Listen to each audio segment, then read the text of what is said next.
bilang kita itu kaca berlian kita.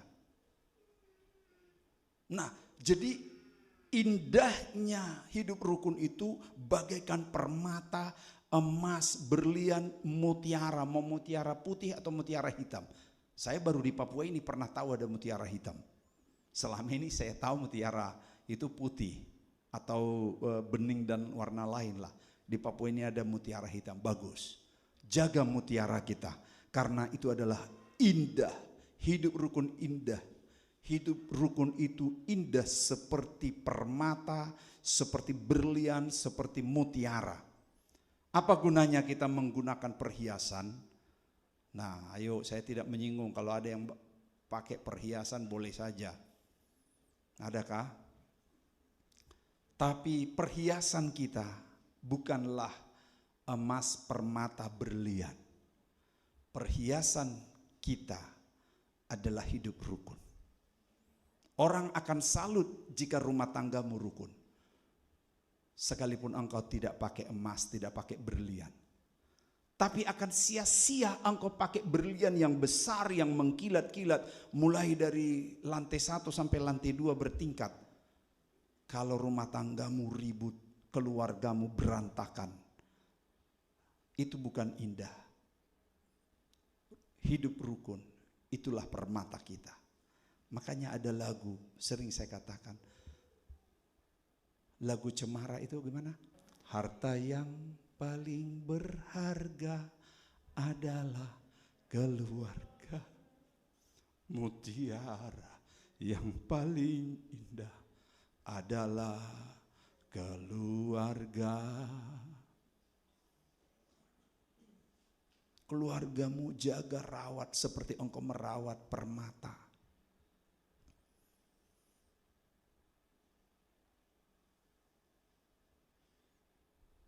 Sia-sia kita menggunakan banyak perhiasan-perhiasan untuk menarik orang. Orang tidak akan tertarik melihat itu kalau keluarga kita ribut. Gereja kita ribut, biar dibuat, dipoles, bagus-bagus, tapi ribut. Itu tidak ada nilai. Oke lah kalau selama ini udah terlanjur Pak Pendeta, udah pecah rumah tanggaku, bolehlah. Tapi mulai hari ini, mungkin engkau berkata, Pak Pendeta udah terlanjur kami berkeping-keping rumah tangga kami. Bolehlah. Tapi mulai hari ini harus ada komitmenmu untuk menjaga rumah tanggamu, memperbaiki rumah tanggamu. Seperti engkau merawat berlian, seperti engkau merawat permata. Katakan seperti lagu Cemara, harta yang paling berharga adalah keluarga. Mutiara yang paling indah adalah keluarga. Jadikan itu permata yang paling indah, hidup rukun, hidup damai. Syarat hidup rukun. Nah, tentu kan tadi kita udah dengar bahwa hidup rukun itu mendatangkan berkat. Dikiaskan seperti minyak. Indah seperti mutiara. Tetapi syaratnya apa untuk menjadi rukun? Karena hidup rukun itu bukan tiba-tiba datang, pluk, bukan. Enggak ada yang tiba-tiba.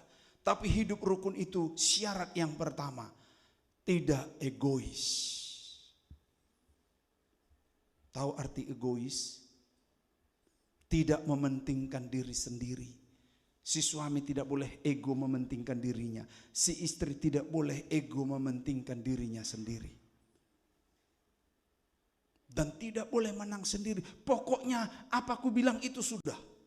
Bukan begitu. Kalau mau mencari hidup rukun, selalu harus ada toleransi. Di tengah-tengah masyarakat, di tengah-tengah kerukunan juga harus ada toleransi. Saling mengerti. Tidak boleh ada yang merasa hebat sendiri. Oh, apa yang kubilang itu sudah.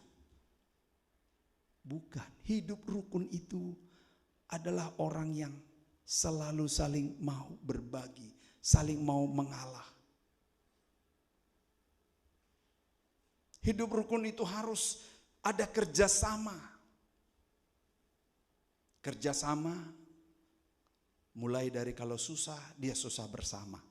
Jangan tinggalkan, biarlah susah bersama. Supaya nanti ketika sudah senang, maka senang bersama. Itulah firman Tuhan berkata, nikmatilah hidup senang bersama dengan istri masa mudamu. Jadi itu firman Tuhan ketika sudah tua, nikmatilah hidup senang kepada istrimu yang ketika engkau masih muda sampai tua, kira-kira gitu. Nikmati hidup senang, karena kecenderungan keluarga kalau sudah tua pasti akan makin senang. Amin. Kalau ada keluarga makin tua makin susah, koreksi diri. Itu sudah rumusnya. Baik dari sisi ekonomi pun, karena dia makin pintar. Dia makin pintar melihat peluang dan makin pintar mengelola keuangan.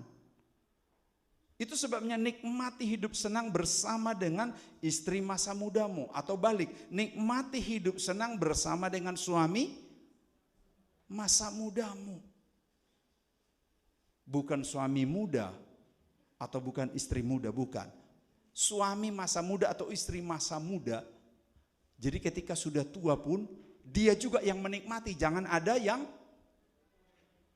bagaimana lagunya itu? Jangan ada yang lain.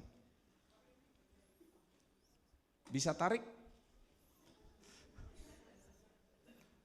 Atau ada lagu yang baru itu, jaga beta apa? Beta jaga. Beta janji, beta jaga gitu ya. Saya hanya dengar orang nyanyi. Itu artinya mulai dari masa muda sampai tua saling menjaga, saling merawat, rukun. Itu dikerjakan bersama-sama. Itu bukan hadiah yang tiba-tiba seperti nasi kotak dikasih, bukan. Itu proses yang dikerjakan secara bersama-sama. Ada yang mengalah ketika ada persoalan, ada yang mundur, ada yang maju. Itulah yang disebut tidak egois. Yang berikut, syarat hidup rukun tentu tidak iri hati. Nah, kalau tadi itu lebih banyak kepada internal keluarga. Tapi kalau iri hati ini biasanya lebih banyak keluar. Kenapa dilarang kita iri hati? Karena iri hati itu tidak ada yang bisa melihat. Tidak ada yang bisa tahu iri hati. Yang tahu dia sedang iri hati, hatinya sedang bermasalah, hanya dirinya dengan Tuhan. Dan itu sangat berbahaya. Iri hati adalah sumber segala masalah. Karena tidak seorang pun yang melihat. Saya lagi bawa renungan kemarin di ibadah doa puasa hari Jumat. Saya angkat tentang Naaman Mordehai. Mereka ini satu institusi, mereka ini satu kantor, tetapi hatinya satu dengan yang lain baku gigit. Jadi hatinya dulu baku gigit, nanti baru kelihatan. Kalau hati yang sudah saling menggigit tidak dibereskan, itu akan dampaknya membahayakan. Membahayakan dirinya dan membahayakan orang lain. Makanya musuh utama hidup rukun di tengah-tengah masyarakat, di tengah-tengah kantor adalah iri hati. Kira-kira iri hati itu begini. Kalau lihat orang lain susah, dia senang. Senang sekali dia melihat orang lain susah. Tapi melihat orang lain senang, dia susah. Tidak senang dia melihat orang lain berhasil, malah dia susah hati. Bahkan dikiaskan begini, karena saking iri hatinya, dia minta doa kepada Tuhan. Tuhan, bisakah saya minta tolong? Tuhan bilang, apa? Kalau bisa, buatlah aku berhasil seberhasil-berhasilnya. Apapun yang ku minta, penuhi. Lalu Tuhan bilang begini, oke, tidak sulit itu. Tapi ada syarat. Syaratnya apa? Kan kamu iri hati dengan yang si A. Kalau kamu doakan supaya minta, supaya kau punya rumah satu, maka aku memberi dia 2. Kalau kau minta mobil 1, saya beri dia 2. Dia bingung dia. Namanya iri hati. Kalau begitu Tuhan, doaku butakan 1 mataku. Supaya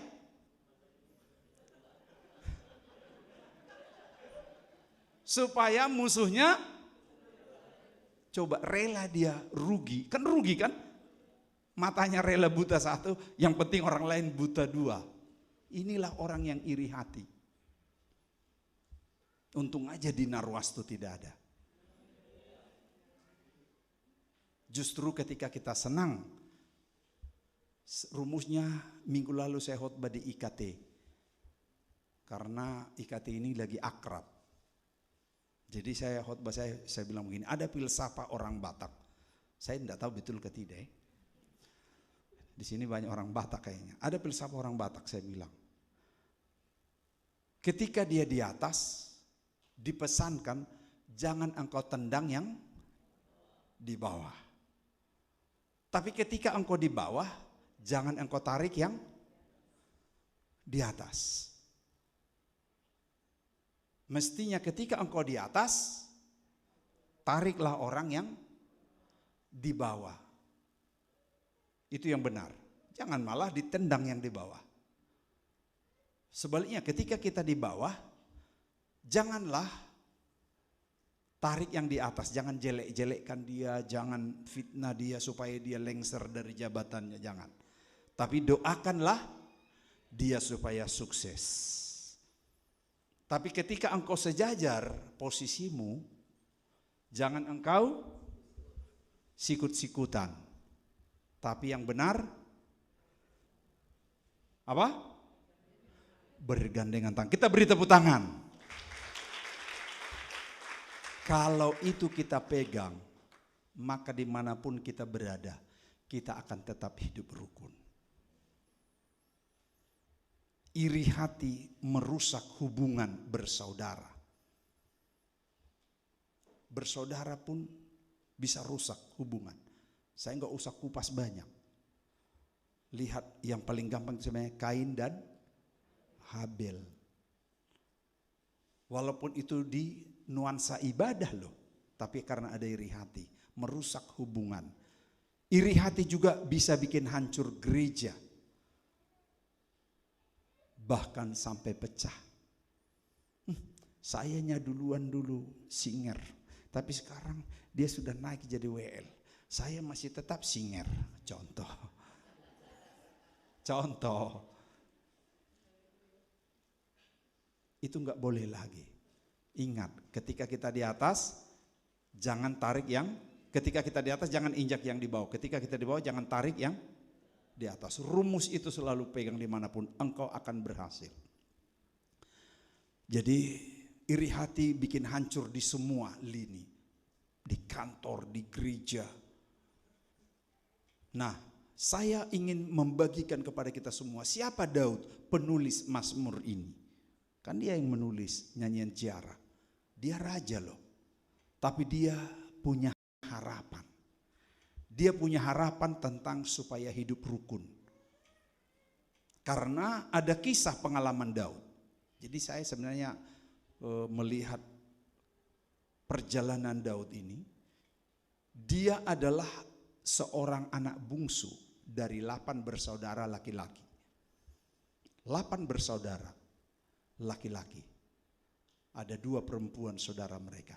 Tapi saya melihat mereka termasuk kategori keluarga yang hidup rukun. Bapaknya Isai. Dia anak bungsu tapi anak paling kecil. Bodinya juga kecil. Jadi sudah paling bungsu, bodinya juga kecil. Tapi mereka harmonis. Ada keluarga hanya 2 atau 3 bersaudara ribut. Tapi di sini bersaudara semua aman-aman ya. Amin. Wah, kalau Pak Ayub langsung senyum-senyum dia. Karena saudara-saudaranya juga baik-baik saya lihat yang di Arso. Jadi pengalaman Ayub, dia ingin menggambarkan bahwa hidup rukun itu sebenarnya baik. Dia bayangkan seperti dia bersaudara. Aman. Tetapi ada juga pengalaman buruk yang dialami oleh Daud. Dalam dunia pemerintahan, dunia kantor. Dunia pemerintahan dialami tidak rukun, tidak kondusif kantor itu. Tidak kondusif pemerintahan Israel. Karena di situ saling sikut. Saling menjatuhkan. Bahkan dia sendiri sudah ditahbiskan, sudah dilantik, sudah diminyaki jadi raja. Masih banyak yang protes, termasuk incumbent, ingin menjatuhkan dia. Bukan hanya ingin menjatuhkan dia, ingin membunuh dia. Sehingga ketidakrukunan menguras air mata keluarga, menguras air mata papa dan mama, menguras energi, bahkan menguras harta benda, sampai nyawa seperti Kain dan Habil. Dua saja bersaudara, Kain dan Habil. Tidak bisa hidup rukun, apalagi kalau banyak. Jadi kita tambah banyak pun jemaat Narwastu seperti khotbah saya minggu lalu, kalau Tuhan izinkan kita sampai 2 kali ibadah, kita tetap rukun. Amin. Kita tetap saling memberi porsi, menghormati orang lain. Seperti firman Tuhan berkata, hormatilah orang lain.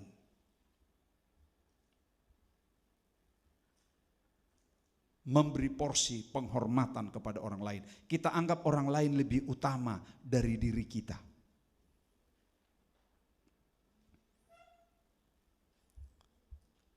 Kemudian diam bersama dengan rukun. Saya amati kalimat ini supaya kita diam bersama dengan rukun. Jika berjauhan rukun, tidak terlalu sulit mewujudkannya. Betul ya, kalau berjauhan hidup rukun enggak terlalu sulit. Karena tidak ketemu. Tapi karena ketemu tiap hari, pagi, siang, malam ketemu. Nah ini yang menjaga hidup rukun itu.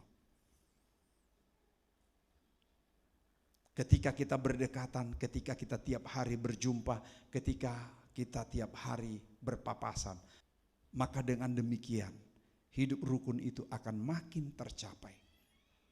Rukun dan damai itu harus diupayakan, diperjuangkan, diciptakan secara bersama-sama. Bersama-sama kita ciptakan.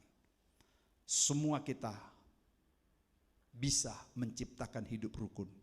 Asalkan ego dan iri hati kita buang jauh-jauh. Berkat siap menunggu di dalam rumah tanggamu, di dalam komunitas, dan di dalam jemaat kita. Yang penting kita jaga hidup rukun. Tuhan memberkati kita semua. Amin.